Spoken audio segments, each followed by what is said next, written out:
Ambassador Kethmar pressed his face against the small window of the shuttle, watching the strange blue and white planet grow larger below them. His hands shook as he adjusted his breathing mask for the 10th time in 5 minutes. The other 3 members of his team sat nearby, all looking just as nervous as he felt. The Veltar had never met humans before. They had heard stories from other alien races about these strange creatures who lived on a dangerous world, but Kethmar had studied their files for months. According to the reports, humans were weak and fragile. Their planet was unstable and violent. Most aliens wondered how such a delicate species had even survived long enough to reach the stars. "We are now entering Earth's atmosphere," announced the shuttle's computer in its calm, electronic voice. Kethmar looked out the window again and felt his stomach drop. Huge white and gray clouds stretched as far as he could see. They looked angry and threatening, swirling in patterns that made no sense to his trained eye. On his home planet of Veltar, the sky was always the same pale yellow color. The air never moved. The temperature never changed. It had been that way for millions of years. But this place called Earth seemed alive in a way that frightened him. Suddenly, the entire shuttle shook violently. Bright white light filled the cabin for just a moment, so bright that Kethmar had to cover his eyes. His teammates gasped and grabbed onto their seats. "We are under attack," shouted his assistant, Dalvin, reaching for the emergency communication device. "The humans have betrayed us." Before anyone could respond, a sound like nothing Kethmar had ever heard before rolled through the shuttle. It was deep and loud and seemed to come from everywhere at once. The noise made his teeth rattle and his heart pound. He was sure they were all about to die. "Lightning strike detected," the computer said, still sounding perfectly calm. "No damage to shuttle systems." "What is lightning?" Kethmar asked, his voice barely above a whisper. From the front of the shuttle, someone laughed. Actually laughed. Kethmar turned to see the human pilot, a man named Captain James Mitchell, sitting relaxed in his chair. The human had dark hair and was wearing a simple blue uniform. He looked completely calm, as if nothing strange had happened at all. "Easy there, folks," Captain Mitchell said, turning in his seat to look at them. "It is just a spring storm. Pretty mild one, actually." Kethmar stared at the human in disbelief. Mild? The entire shuttle had just been attacked by some kind of energy weapon, and this creature thought it was mild? Another flash of light filled the cabin. This time, Kethmar was ready for it, but the sound that followed was even louder than before. It seemed to go on forever, rolling and echoing like the roar of some giant beast. His teammate Zorith activated her personal shield generator and dove under her seat. "The bombardment continues? We must retreat to orbit immediately." Captain Mitchell actually chuckled. This is just weather, Ambassador. Wait until you see what Earth has in store for you." Weather. Kethmar knew that word from his studies. It meant the condition of the atmosphere. But on Veltar, weather was a calm breeze and the same temperature every day. This violent display of light and sound was not weather. This was warfare. "Your planet is attacking us," Kethmar said, trying to keep his voice steady. "Nope," Captain Mitchell replied, making some adjustments to the controls.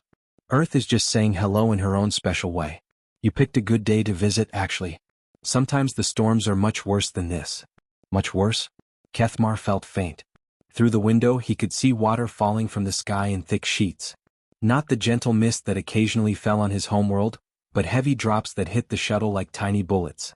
The wind was pushing them around, making the craft rock back and forth. "How do you survive this?" he asked. Captain Mitchell looked at him with surprise. "Survive what? A little rain and thunder? My daughter loves storms like this. She sits by the window and counts the seconds between the lightning and thunder to figure out how far away it is. It is like a game to her." A game. This human child treated this terrifying display as entertainment. Another bolt of lightning struck somewhere nearby, so close that Kethmar could see it through the thick clouds. The thunder that followed was immediate and so loud that he was sure the shuttle would break apart. But Captain Mitchell just whistled a tune and continued flying as if nothing had happened. "There is the landing pad," the human said, pointing through the rain. "We will have you on the ground in just a minute." Kethmar could see a small clearing surrounded by buildings. Even from this height he could see humans walking around outside in the rain. They were not running for shelter or hiding in bunkers. They were just going about their daily activities as if the sky was not trying to kill them. As the shuttle touched down with a gentle bump, Captain Mitchell turned off the engines and began shutting down the systems. "Welcome to Earth, Ambassador. I hope you brought a good umbrella." Kethmar looked out at the humans greeting their shuttle. They were standing in the rain, smiling and waving. None of them seemed concerned about the lightning still flashing overhead or the thunder still rolling across the landscape. For the first time since beginning this diplomatic mission, Kethmar wondered if everything his people thought they knew about humans was completely wrong. The next morning brought no peace to Kethmar's troubled mind. He sat in the conference room of the diplomatic building, trying to focus on the important trade talks with the humans. But every few seconds, something would hit the windows behind him with a sharp crack that made him jump. Dr. Emma Thompson, the human in charge of the negotiations, spread out several documents on the table. She was a middle-aged woman with gray hair and kind eyes, but Kethmar could not understand how she stayed so calm. Section 12 covers mineral rights in the asteroid belt, she said in a steady voice, not even looking up when another loud crack hit the window. Kethmar turned to see what was attacking the building. Through the thick glass, he watched small white balls falling from the sky. They were about the size of his thumb and they hit the ground so hard they bounced. Some were even bigger, like the eggs his people ate back home. "What are those projectiles?" he asked, pointing at the window. "Oh, that is just hail," Dr. Thompson said, glancing over briefly. "Nothing to worry about. Actually, this is pretty good-sized hail for this time of year. The children at the school next door are probably having fun with it." Hail. Another weather word that made no sense to Kethmar. On Veltar, water only fell as a gentle mist, and it was always the same temperature as the air. But here on Earth, water seemed to freeze in the sky and then fall like weapons. As if she had predicted it, the doors of a building across the street suddenly burst open. A group of small humans ran outside, laughing and shouting with joy. They held containers in their hands and began collecting the ice balls that were still falling from the sky. "Your young ones are in danger." Kethmar stood up so fast his chair fell backward. "They are being bombarded." Dr. Thompson walked to the window and watched the children with a smile. "They're fine. Look at their teacher." Kethmar saw an adult human standing under a covered area, watching the children calmly. She was not calling them back inside or activating any shields. She was just standing there, letting the youngsters run around in the ice storm. "This makes no sense," Kethmar whispered. Professor David Clark, the human scientist assigned to help with the talks, activated a device on the table. Above them, a three-dimensional image appeared showing Earth from space. Kethmar could see the planet slowly turning, with huge white spirals spinning over its surface. "Earth's weather is created by several things," Professor Clark explained. "The planet spins once every 24 hours and it tilts as it moves around the sun. This creates different temperatures and air pressures all over the world." The image changed to show massive storms that looked like white hurricanes. Some were bigger than Kethmar's entire homeworld. "These are hurricanes," the professor said. "They have winds that can blow over 200 kilometers per hour. Millions of humans live through several of these every year." Kethmar felt dizzy. "They survive winds that strong?" "Not just survive," Dr. Thompson added, returning to her seat. "They rebuild their homes afterward and keep living in the same places. Some humans even chase these storms to study them." The hologram changed again, showing a thin, gray funnel reaching from the clouds to the ground. It was spinning so fast that Kethmar could see debris flying around it in circles. "This is called a tornado," Professor Clark said. "It can destroy entire towns in minutes. But humans have learned to predict when they might happen so people can hide underground until they pass." "And they choose to live in places where these occur?" "Absolutely. Some of the most populated areas on Earth get dozens of tornadoes every year. People there call their region Tornado Alley, and they are proud of it." Kethmar sat back down slowly. On his world, if anything this dangerous happened even once, his people would abandon that entire continent. But humans seemed to treat these deadly storms like they were just part of normal life. The hail outside was getting bigger now. Some of the ice balls were as large as Kethmar's fist, and they hit the windows hard enough to make spider web cracks in the glass. But Dr. Thompson just made a note on her tablet and continued talking about mining agreements. "How did your species survive long enough to develop technology?" Kethmar asked. Professor Clark smiled. "We learned to work with the weather instead of fighting it. Early humans built homes that could handle strong winds. They learned to store food for times when storms made hunting impossible. They created communities where people helped each other when disaster struck." Through the window, Kethmar watched the human children still playing in the hail storm. One little girl was building a pile of ice balls like a snowman. A boy was throwing them at a wall to see them shatter. They were having fun with something that would terrify most alien species. "Your offspring actually enjoy these attacks from the sky?" "Children love weather," Dr. Thompson said. "Rain means puddles to splash in. Snow means building snow creatures and sliding down hills. Hail means free ice to collect and examine. They see it as entertainment, not danger.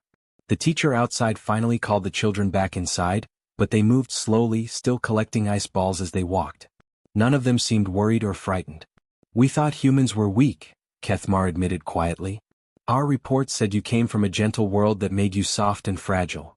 Professor Clark laughed. "Gentle? Earth tries to kill us with weather almost every day. But that is exactly what made us strong." That evening, the sky turned a strange dark green color that Kethmar had never seen before. The wind began to howl around the diplomatic building, making sounds like angry beasts. Through the thick windows, he could see trees bending so far that their tops nearly touched the ground. "Severe thunderstorm warning has been issued for this area," announced the building's computer system. "All personnel should move to designated safe areas." Kethmar's 3 teammates immediately ran toward the emergency bunker in the basement. But as he started to follow them, he noticed something strange. The human staff members were not running. They were calmly packing up their work materials and lighting small flame devices that gave off a warm yellow light. "Are you not seeking shelter?" he asked Dr. Thompson, who was placing what looked like candles around the conference room. "The building is designed for storms like this," she replied. "We will be fine up here. The basement is really just for tornadoes, and this is not tornado weather." Before Kethmar could ask what made tornado weather different, the entire building shook. Every light went out at once, leaving them in complete darkness for a moment. Then emergency power kicked in, bathing everything in a soft red glow. Through the windows, Kethmar could see that the whole neighborhood had gone dark. But at the school next door, he spotted small lights moving around inside the building. The children were still there. "The young ones," he gasped. "They are trapped in the darkness." "They are fine," came a calm voice from behind him. Kethmar turned to see Captain Mitchell walking toward them, carrying 2 steaming cups.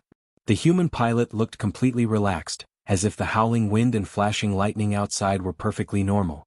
"Would you like some hot chocolate?" Captain Mitchell asked, offering one of the cups to Kethmar. "It always tastes better during a storm." Kethmar accepted the warm cup with shaking hands. The liquid inside smelled sweet and comforting, like something his own mother might have given him when he was frightened as a child. "How can you be so calm?" he asked. "Your power systems have failed. Your settlement is under assault. Your children are in danger." Captain Mitchell sat down in a chair near the window and took a slow sip from his cup. "I grew up in a place called Kansas. We got storms like this all the time, plus tornadoes that could level entire towns. My family used to have what we called storm watching parties." "Parties?" "When the weather service issued a tornado warning, we would all go down to our basement. Mom would make hot chocolate and popcorn. Dad would tune his old radio to track where the storms were going. My little sister and I would play board games by flashlight until the danger passed." Captain Mitchell smiled at the memory. "Some of my best childhood memories are of listening to thunder while feeling completely safe underground with my family." Lightning struck somewhere very close to the building. The flash was so bright it hurt Kethmar's eyes, and the thunder that followed was so loud it seemed to come from inside his own chest. But Captain Mitchell just nodded appreciatively. "That was a close one," he said. "Maybe half a kilometer away." "You can determine the distance?" "Old trick my dad taught me. You count the seconds between the lightning and the thunder, then divide by 5. That tells you how many kilometers away the strike was." Kethmar watched the human carefully. Captain Mitchell was not just surviving this terrifying storm. He was actively observing it, measuring it, learning from it. It was like he was having a conversation with the dangerous sky. Through the window, Kethmar could see people moving around outside. Human maintenance workers were walking through the rain and wind, carrying tools to fix whatever had broken the power lines. They wore heavy coats and strange hats, but they moved with confidence and purpose. "Your repair teams work in these conditions?" "Power does not fix itself," Captain Mitchell replied. "Besides, this is pretty mild compared to what they usually handle. Last winter they had to repair lines during an ice storm with winds twice this strong." At the school, Kethmar could see warm yellow light glowing from several windows. The building had its own backup power, and through the glass he could make out small figures moving around normally inside. "The children seem calm," he observed. "Storm days are exciting for kids. They get to use flashlights, tell stories, and sometimes school gets canceled so they can go home early. Teachers probably have them gathered in the main hall, singing songs or playing games until their parents come to pick them up." As if to prove Captain Mitchell's point, Kethmar could see some of the small humans pressing their faces against the windows, watching the lightning with obvious delight rather than fear. Your species finds enjoyment in these disasters? Weather is not a disaster, Captain Mitchell explained. It is just part of living on Earth. We learned long ago that fighting the weather is useless. So instead we learn to live with it. We build stronger buildings, create better warning systems, and develop traditions that help us stay together as communities when storms hit. Another massive lightning bolt split the sky, followed immediately by thunder so powerful that it rattled the windows. In the brief flash of light, Kethmar could see the rain falling so hard it looked like a solid wall of water. This teaches your young ones to be brave? Captain Mitchell nodded. Every storm they live through makes them a little more confident that they can handle whatever comes next. By the time they are adults, not much can frighten them. For the first time since arriving on Earth, Kethmar began to understand why humans had succeeded in space where so many other species had failed. The next morning, Dr. Thompson arranged a special trip for Kethmar. She wanted to show him something that would help him understand humans better. They drove through the city in a ground vehicle, passing buildings that showed damage from the previous night's storm. Broken tree branches lay scattered on the streets, and workers were already cleaning up the mess. Where are we going? Kethmar asked, watching humans outside going about their normal daily activities as if nothing had happened. The National Weather Center, Dr. Thompson replied. I think you need to see how we study storms instead of just hiding from them. They arrived at a large building filled with humans working at computer stations. Giant screens showed images of Earth from space, with swirling white clouds moving across the continents. Professor Clark met them at the entrance and led them through hallways lined with strange equipment. This is our Hurricane Research Division, he explained, stopping in front of a window that looked out at a large airplane. That aircraft flies directly into the strongest storms on Earth. Kethmar stared at the plane. It looked heavy and strong, but it was still just a machine. You send that into the storms we saw yesterday? Much worse than yesterday, said Dr. Rebecca Foster, a human scientist who joined their group. She was a small woman with short brown hair, but her eyes sparkled with excitement when she talked about storms. Yesterday was just a thunderstorm.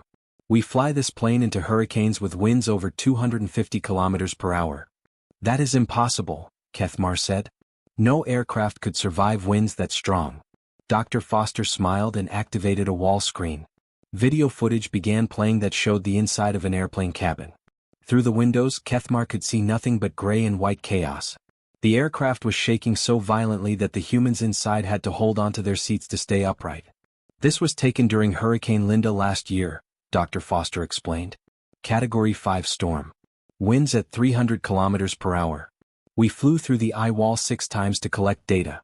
In the video, the humans were not screaming in terror as Kethmar expected. Instead, they were working calmly at their instruments, taking measurements and calling out numbers to each other. Some of them were even smiling. Your people volunteered to do this? He asked. We have a waiting list, Dr. Foster said proudly. Most of our pilots have flown through hundreds of these storms.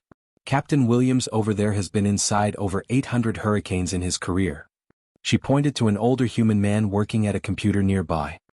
He looked up and waved cheerfully when he heard his name mentioned. But why? Kethmar asked. What could be worth such risk? Professor Clark activated another screen showing weather prediction maps. Knowledge. The more we understand about how storms work, the better we can predict where they will go and how strong they will be. That knowledge saves lives. They moved to another section of the building where Kethmar saw something even more incredible. Young humans, barely adults, were watching video footage of spinning columns of wind that touched the ground. These are our tornado researchers, Dr. Foster explained. They drive vehicles directly toward tornadoes to place scientific instruments in their path. The video showed a truck racing across flat grassland toward a huge gray funnel of spinning wind. The tornado was destroying everything in its path, tearing apart buildings and throwing debris high into the air. But the humans in the truck were driving straight toward it. This is madness, Kethmar whispered. This is science, corrected a young human woman who overheard him. Her name tag read, Sarah, and she looked like she was barely out of her teenage years. I have been studying tornadoes for 3 years. Last season, I got within 50 meters of an F4 tornado to deploy our sensors. Were you not terrified? Sarah laughed. Terrified? I was excited. Do you know how rare it is to get that close to such a powerful storm? The data we collected will help us understand how tornadoes form and maybe save lives in the future. Dr. Foster led them to a viewing area where they could see the storm-chasing vehicles being prepared for another mission. The trucks were covered with metal cages and strange equipment, but they still looked fragile compared to the forces they were designed to face. Your species deliberately seeks out the most dangerous weather on your planet, Kethmar observed. Not just seeks out, Professor Clark added. We study it, measure it, predict it, and learn to live with it. Every storm teaches us something new. On the screens around them, Kethmar could see weather happening all over Earth at the same moment. There were hurricanes spinning over oceans, blizzards covering mountains with snow, and thunderstorms flashing with lightning. Millions of humans were living through all of these events right now. How many of your people die from weather each year? He asked, expecting a terrible number. Far fewer than used to, Dr. Foster replied. 100 years ago, hurricanes killed thousands of people because we could not predict them well. Now we usually know where they are going days in advance, so people can evacuate to safety. You have turned your planet's attacks into a science. Weather is not attacking us, Sarah said.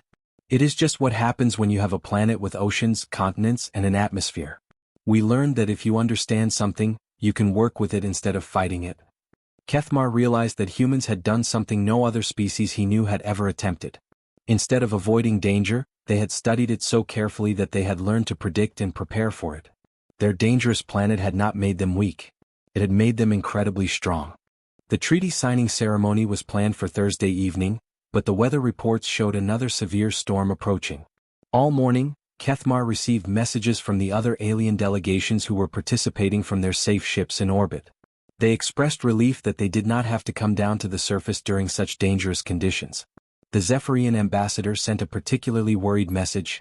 How can you conduct important business while the planet is trying to destroy you? Come to orbit where it is safe. But Kethmar made a decision that surprised everyone, including himself. He chose to stay on Earth's surface for the ceremony. As evening approached, the sky turned dark again.